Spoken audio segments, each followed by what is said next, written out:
சென்னை முகப்பேர் ஜஸ்வந்த் நகரை சேர்ந்தவர் வெங்கடேசன். இவரது மனைவி லட்சுமி.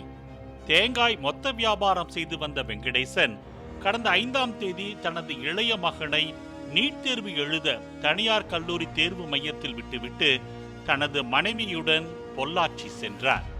அதன் பின்னர் அவரை தொடர்பு கொள்ள இயலாததால் தனது தாய் தந்தையை காணவில்லை என வெங்கடேசனின் 2 மகன்களும் குன்றத்தூர் போலீசில் புகார் அளித்தனர்.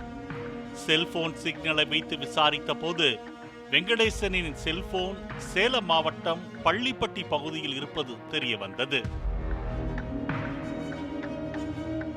சிக்னல் அடையாளம் காட்டிய வீட்டில் வெங்கடேசனின் மனைவி லட்சுமியுடன் ஊத்தங்கரையை சேர்ந்த அரசு பள்ளி ஆசிரியர் கணேசனும் கூட்டாளிகளான நித்யானந்தன், விக்னேஷ் ஆகியோரும் இருந்தனர்.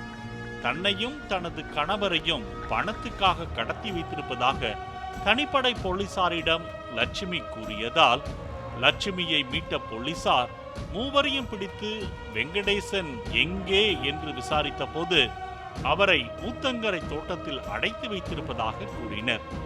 அங்கு சென்று பார்த்தபோது வெங்கடேசன் இல்லை. அவரை அடித்து கொலை செய்தது தெரிய வந்தது.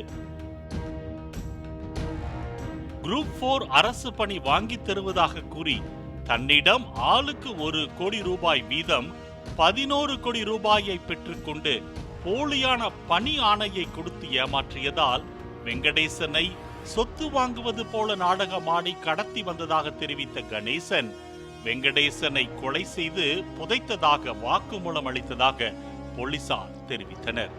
இதையடுத்து கொலை வழக்கில் அரசு பள்ளி ஆசிரியர் கணேசன் உள்ளிட்ட 3 பேரையும் போலீசார் கைது செய்தனர். வெங்கடேசனின் சடலத்தை தோண்டி எடுத்த போலீசார் உடற்கூராய்வுக்காக அரசு மருத்துவமனைக்கு அனுப்பி வைத்தனர்.